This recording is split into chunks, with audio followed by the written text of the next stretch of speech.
une partie de sa vie.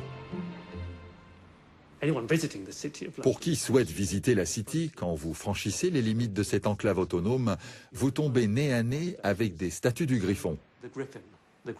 Le griffon est la bête mythologique, moitié lion, moitié dragon, chargée de garder le trésor.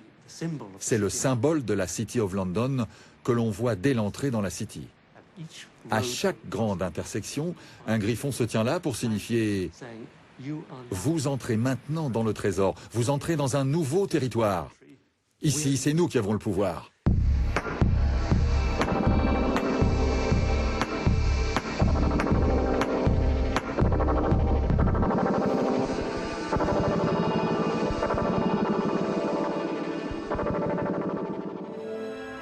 Par quel hasard de l'histoire, la City est-elle devenue la principale place financière de la planète?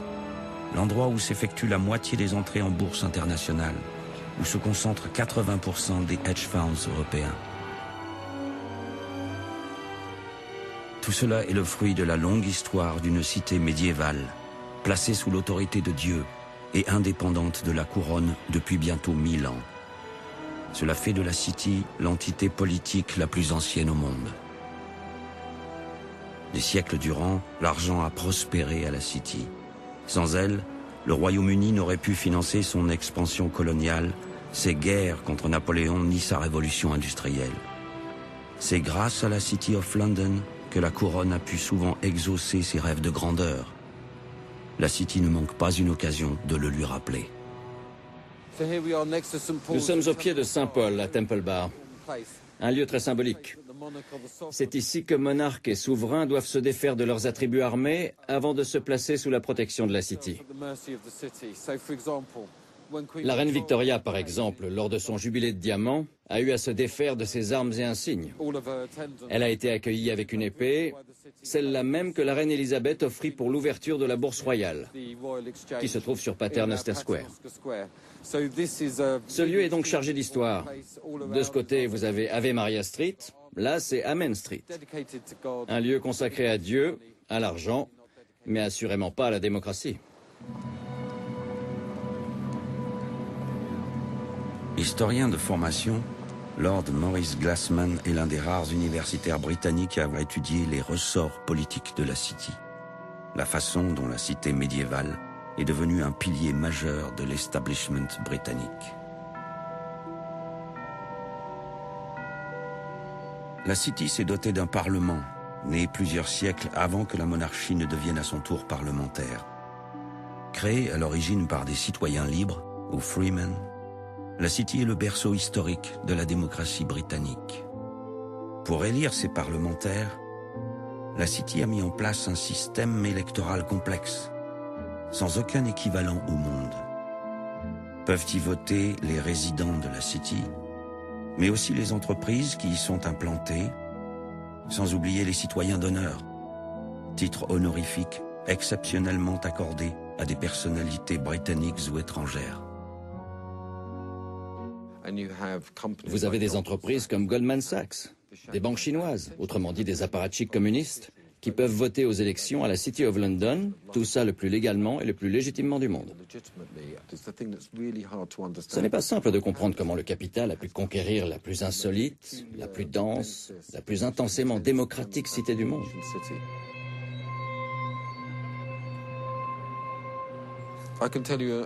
Il y a quelque chose d'encore plus extraordinaire. En sa qualité de citoyen d'honneur de la City of London, Vladimir Poutine a le droit de voter. Et pareil pour George Bush. Il y a des moments où tout cela me tend légèrement. La City dispose également de son propre gouvernement, appelé City of London Corporation. À sa tête, un personnage méconnu, le Lord Mayor, élu par les corporations de marchands qui jouent un rôle politique actif à la City depuis des siècles.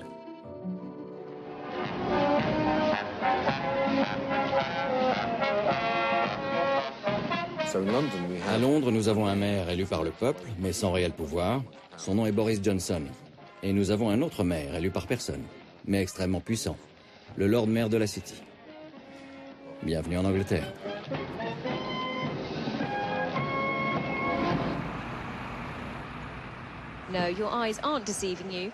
Non, vous ne rêvez pas, c'est bien London Bridge. Et là-bas, oui, c'est bien un troupeau de moutons. Cela peut paraître surprenant, mais il ne s'agit pas d'une première. Il s'agit là d'un privilège ancien de près de 1000 ans, accordé à un nombre restreint de Londoniens. Les marchands de bestiaux souhaitant entrer dans Londres pour vendre leur cheptel pouvaient le faire sans avoir à s'acquitter de taxes à London Bridge et ailleurs aussi. Et nous réaffirmons ce droit. Et ainsi, nous célébrons les bonnes vieilles traditions de nos anciens, sans perdre de vue la bonne cause, la collecte d'argent pour les œuvres charitables du Lord Mayor.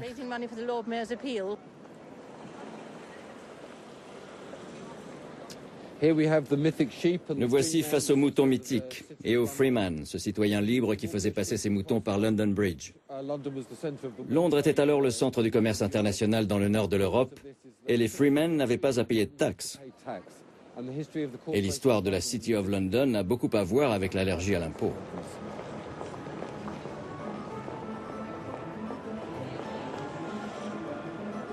En défendant bec et ongles ses privilèges fiscaux, la City a acquis un statut d'exception, une forme d'immunité. Un privilège qu'elle doit à son statut de grand argentier du royaume. Alors que la fin de l'Empire semblait avoir sonné le glas de ce bel attelage, la puissance britannique ressuscite silencieusement à la fin des années 50. Les dignitaires de la City of London, plaçant le pouvoir politique devant le fait accompli, transforment les anciens confettis de l'Empire, les Bahamas, les îles Vierges britanniques, les îles Caïmans, Gibraltar et les îles anglo-normandes, en paradis fiscaux.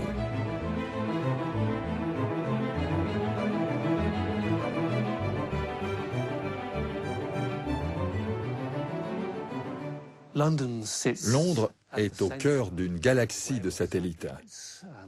La dernière fois que nous avons compté le nombre de paradis fiscaux,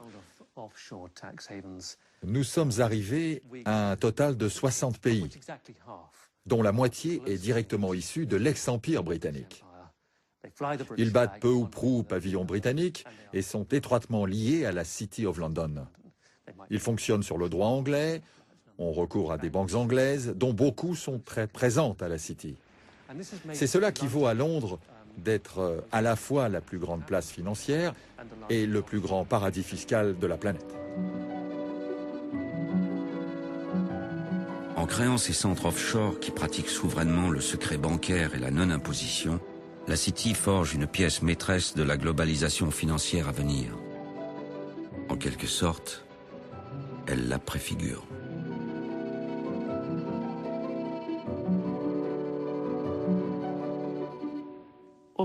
La quasi-majorité des investissements internationaux se fait via les centres offshore. C'est plus avantageux fiscalement et moins contraignant juridiquement. La grande majorité du commerce mondial transite offshore, en tout cas sur le papier.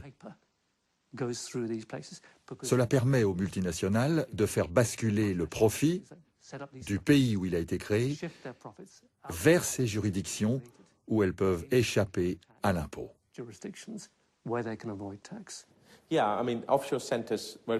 Écoutez, les centres offshore ont été reconnus par le gouvernement et le fisc britannique, et ce depuis des années. C'est de l'optimisation fiscale. Bien sûr, cela ne vaut que pour des gens qui ont assez d'argent pour se sentir concernés. Cela ne vaut pas pour monsieur tout le monde. On peut dire qu'on les a rendus attractifs pour qui veut faire du business au Royaume-Uni. À cela près que cela crée une distorsion massive dans le mouvement de globalisation. Pour moi, les paradis fiscaux sont au cœur de la globalisation. Ils en sont aussi la principale faiblesse. Et ça me sidère que la plupart des économistes, des observateurs, passent sous silence les paradis fiscaux, alors qu'ils sont au cœur de cette globalisation, et qu'ils expliquent pour une grande part pourquoi elle a échoué à répondre aux attentes des peuples.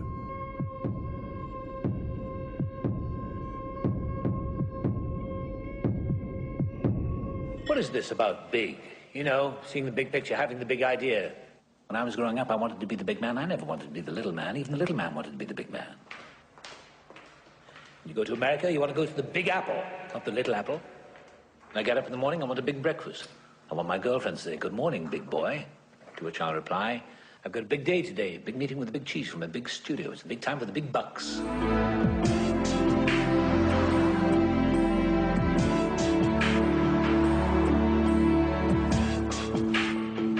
And in my big meeting, I'll turn to one of the big hitters and I'll say, "I love this movie. It's got to be big.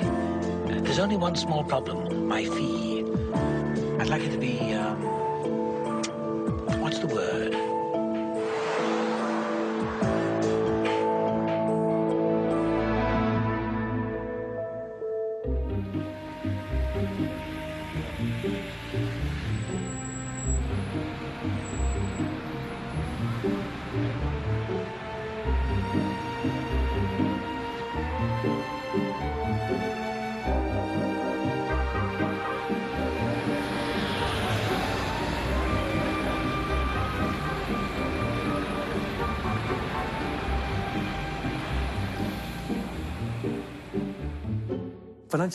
La dérégulation des marchés financiers du début des années 1980, encouragée entre autres par le Fonds monétaire international, a conduit à une croissance exponentielle des volumes financiers détenus dans les paradis fiscaux.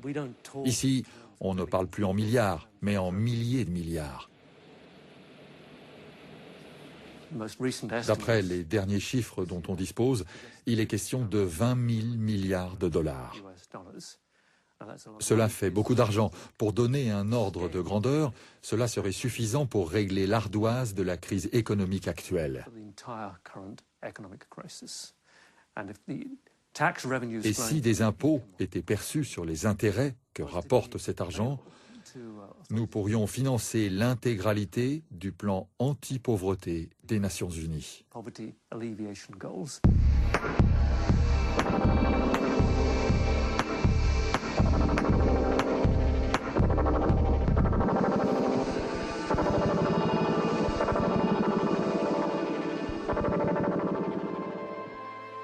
La crise financière de 2008-2009 a conduit les gouvernements du monde entier à lancer des plans de sauvetage des banques. Avec 1800 milliards d'euros, le plan de sauvetage britannique sera le plus important de tous. Ici, le séisme bancaire fut tel que la commission du Trésor de la Chambre des communes prit la décision d'examiner de plus près le rôle du secteur financier dans le déclenchement de la crise. Could you tell me how many subsidiary companies your group uses and are incorporated in the Isle of Man? I don't have that number with me. I'd be happy to look into it. Well, according to the return that your group company put in last year, you have 30 subsidiaries operating in that jurisdiction. Can you tell me how many subsidiary companies you have operating in Jersey? I don't have that number with me either. The number is 38. Can you tell me how many subsidiary companies of your group are incorporated and operating in the Cayman Islands? Same answer. You have 181. Now, of course, all of these are well-known tax havens which are used by companies, and a cursory reading of your group returns shows that you have over 300 such companies operating in tax haven jurisdictions around the world. Pourquoi donc Londres maintient-elle la fiction de ces territoires d'outre-mer? Jersey, Guernesey, Île de Man, Sark. La démonstration a été faite, preuve à l'appui, que de l'argent sale transite par ces zones de non-droit.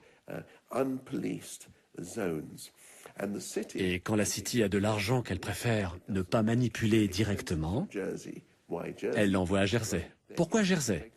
Parce que la législation y est défaillante. Il y a le secret, le système des trusts. C'est tout ce système qui donne à Londres cette couleur, cette touche offshore, si utile au travail des banques au sang plus bleu.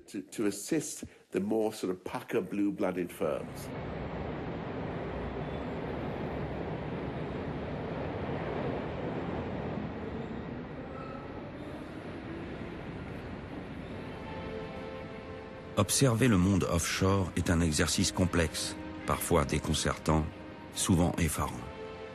John Christensen travaille comme conseiller en développement en Malaisie lorsqu'il est confronté pour la première fois aux paradis fiscaux. C'est là que sont détournés des fonds d'épargne des agriculteurs malaisiens. Désireux d'infiltrer le monde offshore pour en comprendre le fonctionnement, Christensen se fait recruter par une banque établie sur l'île de Jersey. Il devient ensuite conseiller économique du gouvernement de Jersey. John Christensen a passé 14 ans sur l'île. Il est aujourd'hui l'un des meilleurs experts au monde des paradis fiscaux et du secret bancaire. Je n'aurais jamais imaginé que la criminalité que j'ai observée à Jersey puisse être possible dans une économie de marché. Des consortiums financiers londoniens se livraient à des délits d'initiés, tout cela dissimulé grâce à des compagnies offshore. J'ai vu des politiciens français et allemands avoir recours à l'offshore pour toutes sortes de fraudes et de détournements. Bien sûr, j'ai vu de l'évasion et de la fraude fiscale en quantité industrielle. Ça, je m'y attendais. Mais je ne m'attendais pas à d'autres formes de criminalité. Mais le plus frappant, et c'est peut-être ce qui m'étonne le plus, à Jersey, tout le monde savait, tout le monde était au courant. Chacun faisait preuve de ce qu'on appelle la cécité complaisante. Il prenait le plus grand soin à ne rien voir, ne pas poser de questions, pour ne pas entendre de mensonges. Il savait très bien à quoi servaient ces sociétés offshore et ces trusts. Il y a une règle d'or chez les banquiers. Un banquier ne manipule jamais, au grand jamais, de sommes qui ne soient absolument immaculées. Vous pouvez en être sûr. Quand vous demandez à un banquier s'il n'a jamais eu de doute sur l'origine de l'argent, surtout si l'argent est géré par son établissement, il vous dira à coup sûr « Oh, on a tout fait, on a veillé à tout. On est en règle, on a répondu à tous les critères possibles exigés par les textes. » Il y a quelques années, un officiel britannique déclarait devant la Chambre des communes « Si vous voulez cacher une aiguille, vous la mettez dans une botte de foin. » Pour les circuits de blanchiment désireux de recycler l'argent sale, Londres est la botte de foin idéale. L'homme sait que la City a été le théâtre de quelques-uns des plus grands scandales financiers des années 90, comme celui de la BCCI, qui blanchissait l'argent de la cocaïne et du terrorisme international, ou encore celui de la Barings, coulé par les opérations déraisonnables d'un seul de ses traders. L'homme n'ignore pas non plus que c'est grâce à la City et à ses satellites offshore que des dirigeants nigérians, pakistanais, égyptiens ou thaïlandais ont pu escamoter l'argent de la corruption. Que les grandes multinationales et les oligarques russes ont réussi à dissimuler leurs fonds secrets. Que les banquiers du Vatican sont parvenus à recycler l'argent de la mafia italienne. Autant de flux clandestins dont on ne découvre jamais l'existence, sauf accident. Chaque fois que je viens à Blackfriars Bridge, je pense à Roberto Calvi, retrouvé pendu ici en 1982 avec des pierres dans ses poches. Calvi, le banquier de Dieu, le banquier du Vatican. La City a toujours eu un rapport compliqué avec Dieu. Sa devise est « Domine, dirige nos ». Dieu nous guide. En fait, Dieu n'a jamais été le guide de la City.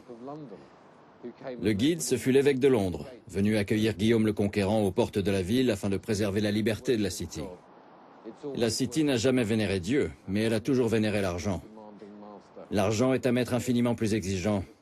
Comme Dieu, il ne dort jamais, ses besoins sont sans limite, et il faut toujours les satisfaire.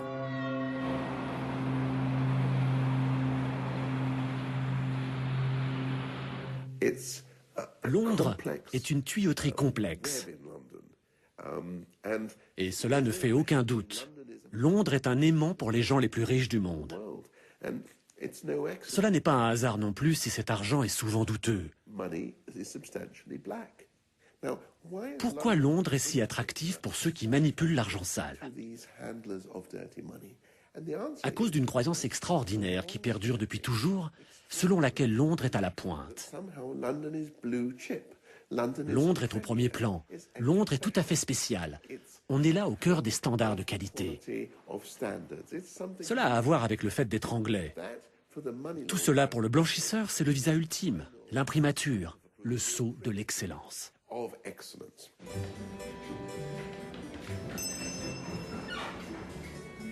Accueillir l'argent, le faire prospérer est une vieille tradition à la City.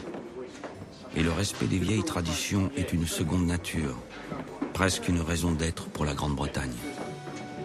C'est ce chic indémodable ce parfum de respectabilité dont raffolent les grands détenteurs de capitaux.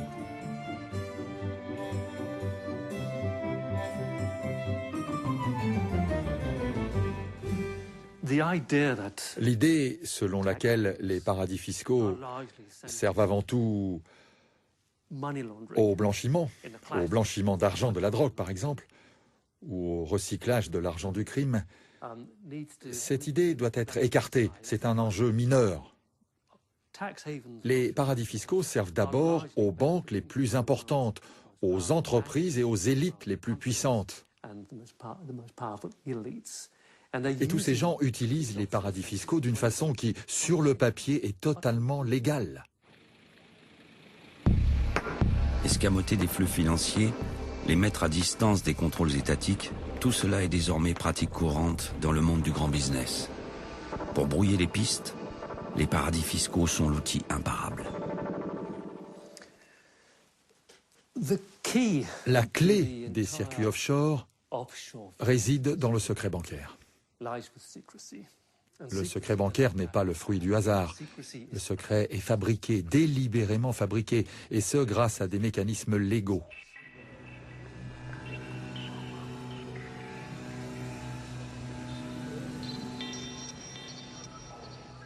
La marche à suivre est assez caractéristique. L'argent avance par paliers. Qu'est-ce que j'entends par là? L'argent ne va pas directement d'Asie ou de Russie vers Londres ou les autres grands centres. Généralement, l'argent va dans des juridictions de première intention, Chypre dans le cas de l'argent russe. L'évaporation, l'escamotage de l'argent fonctionne selon un cycle. Un cycle où l'on transite par différentes étapes. L'argent est transformé, ses provenances se mêlent, et il devient presque impossible aux régulateurs d'identifier la source de cet argent.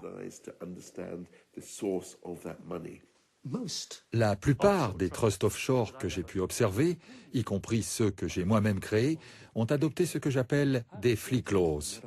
Flee, F-L-E-E, du verbe s'enfuir.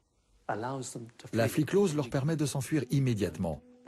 Au premier bruit d'investigation, ils disparaissent de la juridiction pour réapparaître plus tard sous un autre nom avec d'autres mandataires dans une autre juridiction. On n'est plus face à une poupée russe qui contiendrait une autre poupée. Là, on ouvre la poupée russe et l'on découvre que la poupée suivante a disparu.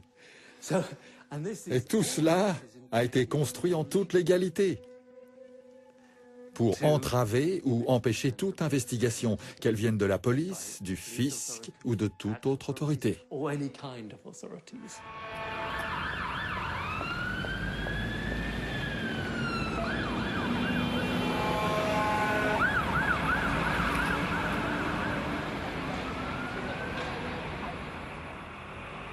Les pistes définitivement brouillées, il ne reste plus à l'argent qu'à réapparaître au grand jour, si possible sous la façade la plus honorable.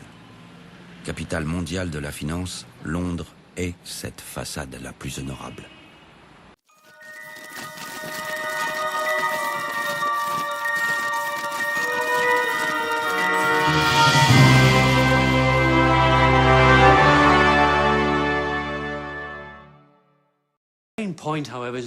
Pour autant, le but n'est pas que l'argent reste à Malte, Gibraltar ou Chypre.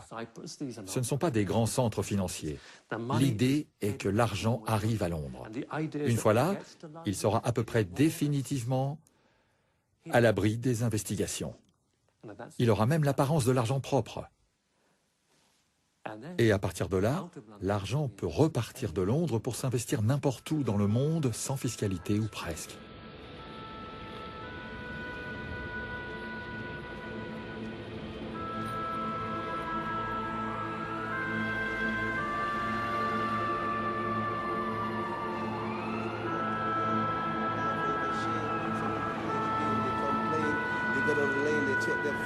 It's all in vain, but inspiration is uplift the nation, purification, it invite the nation to find salvation, to the generation to be what they want to be, find themselves never too late, they operate so great to see. Peace.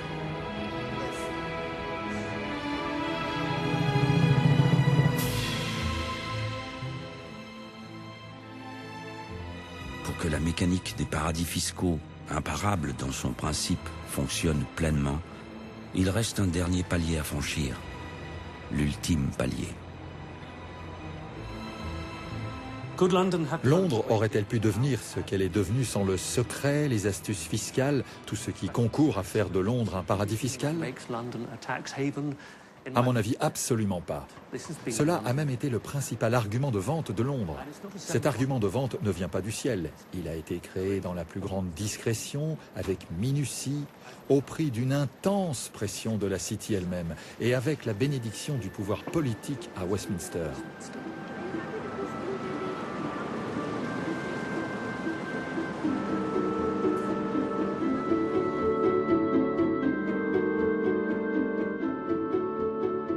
Dans sa longue histoire, la City a toujours refusé de renoncer à un pouce de sa souveraineté, de ses prérogatives chèrement acquises. Elle dispose, il est vrai, d'un pouvoir d'influence aussi efficace que surprenant. Le Premier ministre vient parler chaque année à la Guildhall. Le ministre des Finances fait chaque année un discours à Mansion House, la résidence du Lord Mayor. Mais la City of London Corporation offre plus intéressant encore. Elle traduit physiquement la façon dont le capitalisme représente ses intérêts. Tout à fait curieusement, ils ont même un représentant non élu qui siège au sein même du Parlement britannique. Une fonction très ancienne, celle du Remembrancer.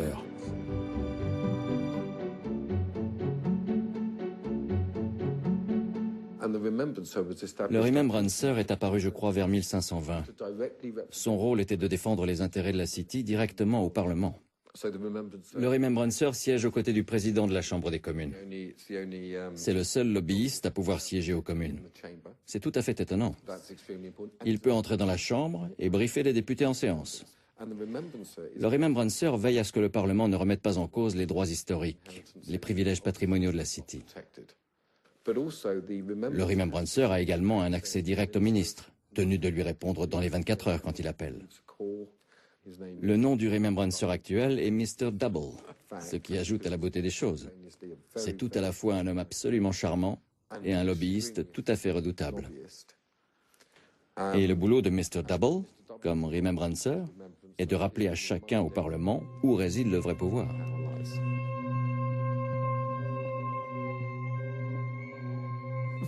L'ancien Premier ministre Harold Wilson a eu jadis une altercation célèbre avec le gouverneur de la Banque d'Angleterre. Après une longue et frustrante passe d'armes sur la politique économique, Harold Wilson s'est tourné vers le gouverneur et lui a demandé « Qui dirige ce pays, vous ou moi ?» Nous savons maintenant. C'est la City of London qui dirige la Grande-Bretagne.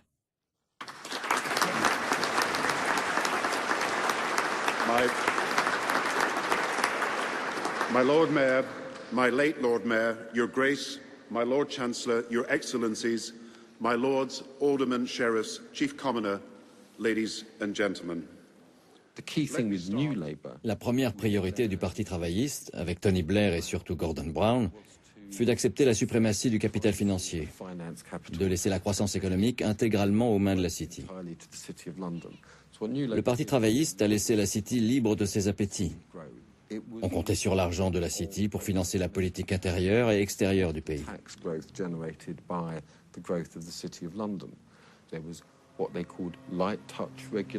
C'était l'époque de la régulation light. La régulation light a eu vite fait de rimer avec plus de régulation du tout. Mais les travaillistes pouvaient au moins se targuer d'avoir de l'argent pour investir dans les écoles et les hôpitaux. Gordon Brown a donc fait alliance avec la City, en oubliant que le capital financier est une amende très volage. Et je pense qu'il s'est fait baiser.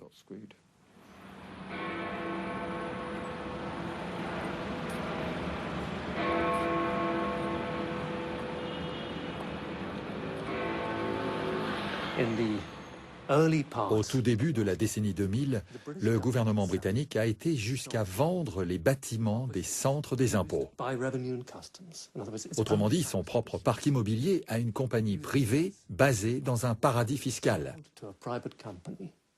De ce fait, l'argent déboursé en loyer par l'État pour chacun des bâtiments des impôts, aux quatre coins du pays, aboutit aujourd'hui dans des comptes privés dans un paradis fiscal. C'est tout simplement fou. Fin 2007, la City est la première place européenne à être atteinte par la crise financière qui secoue depuis quelques mois les États-Unis. Les principales banques du pays sont au bord de la faillite. In an age when computers in our pockets can tell us everything from Grandma's phone number to the complete works of Shakespeare, no one can explain what happened on Wall Street Thursday when stocks plummeted nearly 1,000 points in less than an hour. And on a day like Thursday, seriously destabilizing the market. The Dow plummeted nearly 23%, its largest one-day drop ever. Quand la finance s'est écroulée en 2008, Gordon Brown a été confronté à son sort. Sauver non pas l'économie, mais la City. Il a pensé que le destin du Parti travailliste était de sauver la finance internationale et la prééminence de la City of London. Mais je ne crois pas qu'il ait réellement compris la nuance entre le destin et le sort.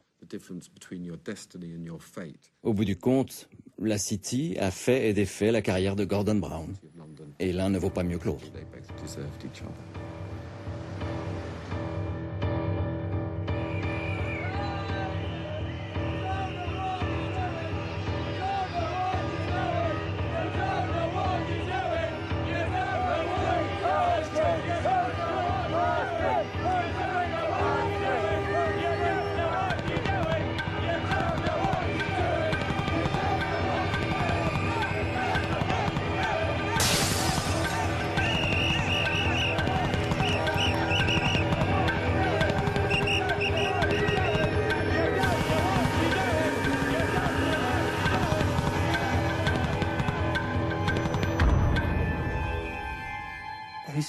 Ces 20 dernières années, le discours des néolibéraux est de dire que rien de cela n'est grave.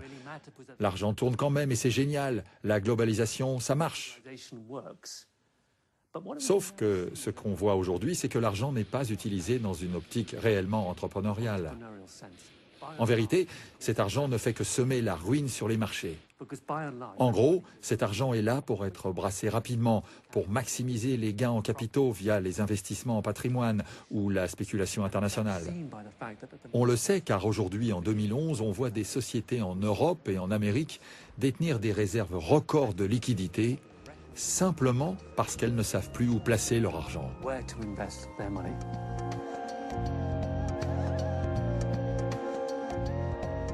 Au Royaume-Uni, la finance est soumise à des contraintes légales et réglementaires rigoureuses, similaires à ce que l'on observe ailleurs en Europe. Mais contrôler des circuits financiers offshore, donc opaques, rend de fait la tâche des autorités infiniment complexe. L'ampleur phénoménale des volumes brassés achève de rendre la tâche impossible. Les gens qui régulent notre économie sont souvent sous-informés, sous-payés. Les meilleurs d'entre eux sont par ailleurs sous la pression du secteur privé qui souhaite les embaucher. C'est une situation à la fois lamentable, tragique et douloureuse. À partir d'un certain niveau de compétence, vous pouvez parier votre dernière chemise qu'ils s'en iront pour le privé. Et bien sûr, quand ils rejoignent le privé, ce n'est pas seulement leur matière grise qu'ils emmènent avec eux. Ils apportent aussi leur connaissance du secteur public et de ses dispositifs antifraude, ce qui permet au secteur privé de connaître les failles de la loi, de savoir contourner les investigations de l'État. Et du coup, le gendarme boursier est perpétuellement sur le mauvais pied.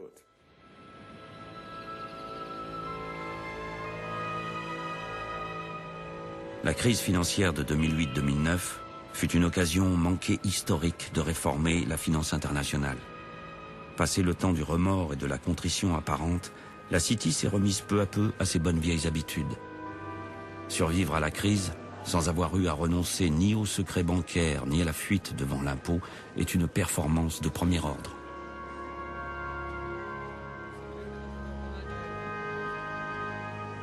You will understand, Mr. Diamond, that there's obviously, I mean, if you look at the facts I've just presented, that would suggest that your bank is engaged on tax avoidance on a grand scale, would it not? I can assure you Barclays is not evading taxes.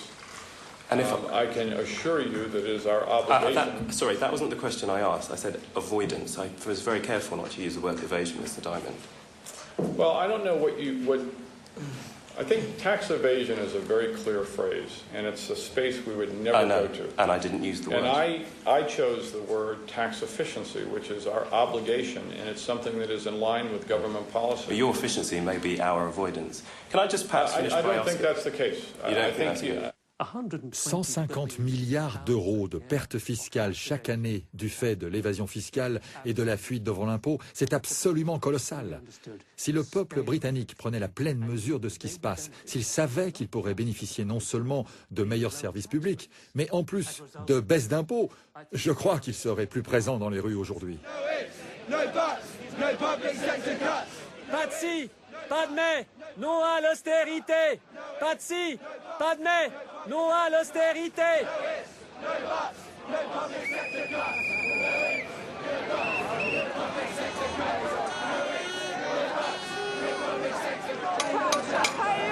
Payez vos impôts, payez vos impôts, payez vos impôts. Dans quelques minutes, des activistes, pas seulement ici sur Oxford Street, mais un peu partout dans le pays, vont commencer des actions directes contre le propriétaire de Topshop. Le propriétaire de Topshop est le milliardaire Sir Philip Green. Il a été anobli par le gouvernement britannique pour service rendu à l'économie. C'est aussi un champion de la fuite devant l'impôt. Il fait cela de façon spectaculaire. Il se verse ses dividendes non pas à lui-même, mais à sa femme. Soit 1,5 milliard d'euros. Et l'astuce est que sa femme n'est pas imposable ici, car elle vit à Monaco.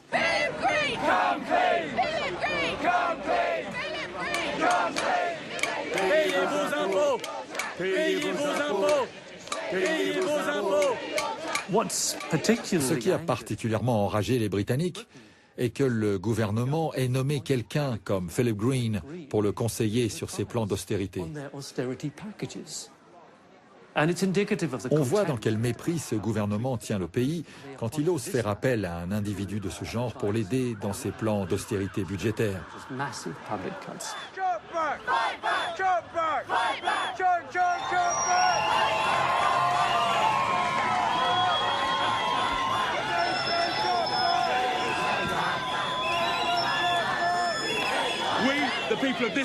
Nous, citoyens du Royaume-Uni, de Grande-Bretagne et d'Irlande du Nord, demandons la restitution de ce qui est nôtre, sous la forme de redressements fiscaux. Philip Green, payez vos impôts ici. Le gouvernement nous ment. Nous n'avons pas à payer pour les coupes budgétaires. Si les banques s'acquittaient de leurs impôts, les étudiants pourraient aller à l'université. C'est un mensonge qu'on nous raconte. C'est votre argent, c'est l'argent du postier, du vendeur du magasin, c'est l'argent des flics.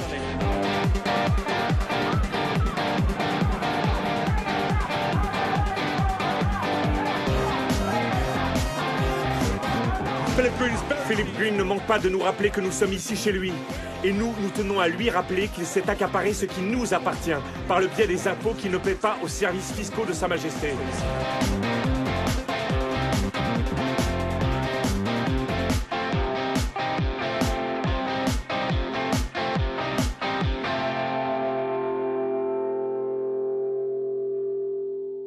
We're all unequal. No one, thank heavens, is quite like anyone else, however much the socialists may pretend otherwise. And we believe that everyone has the right to be unequal. But to us, every human being is equally important. A man's right to work as he will, to spend what he earns, to own property, to have the state as servant and not as master, they are the essence of a free economy. And on that freedom, all our other freedoms depend. Les Britanniques commencent à comprendre qu'ils se sont fait rouler par leurs élites politiques et économiques, à un point que personne ne pouvait même concevoir.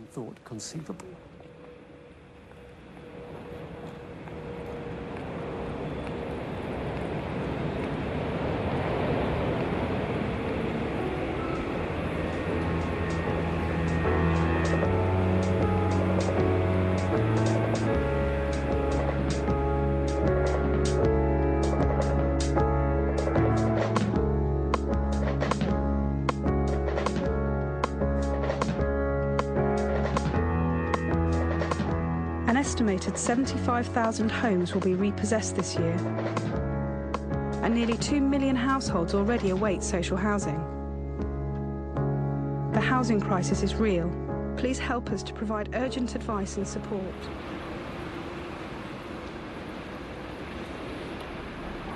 Whitechapel, un quartier populaire à quelques centaines de mètres à peine de la City. Ici, les centres d'accueil ouvrent tous les jours de l'année pour prendre en charge le flot croissant de ceux qui sont désormais dans la rue.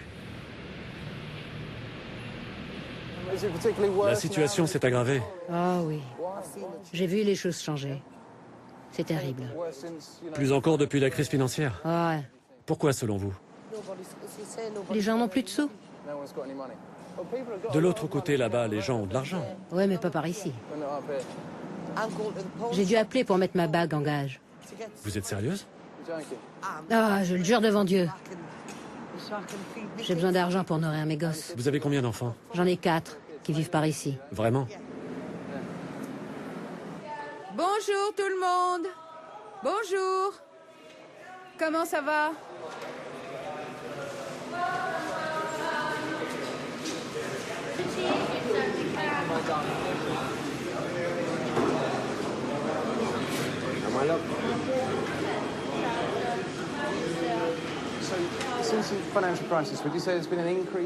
Avec la crise, vous avez plus de monde? Je vois arriver de nouvelles têtes. Dès qu'on a des gars qui se sortent de la rue, on en voit d'autres qui arrivent. Je dirais qu'un quart d'entre eux sont nouveaux, peut-être plus. Ça, c'est le planning de nos volontaires. Là, c'est les gens de la Deutsche Bank.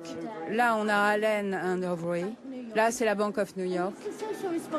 C'est la responsabilité sociale. Toutes les grandes entreprises ont une politique de responsabilité sociale. Ils pensent qu'ils doivent rendre un peu. Ce sont les médecins, les personnels soignants, les juristes de demain. Si on les implique dès maintenant et qu'on les aide à se forger une conscience, c'est quelque chose qui leur restera le restant de leur vie. Quand on sera mort, ils continueront le boulot. Un jour lointain, alors. Ouais. Écoutez, je pense, d'un point de vue holistique ou philosophique, je dirais que nous sommes tous coupables. Tout le monde a participé d'une façon ou d'une autre à cette course à l'argent. Et il y a des gens ordinaires qui n'ont rien à voir avec la finance, qui n'y comprennent rien, et eux aussi ont participé à leur façon. En Angleterre, les banques sont allées jusqu'à prêter 100% pour l'achat de logements. Cela n'avait aucun sens.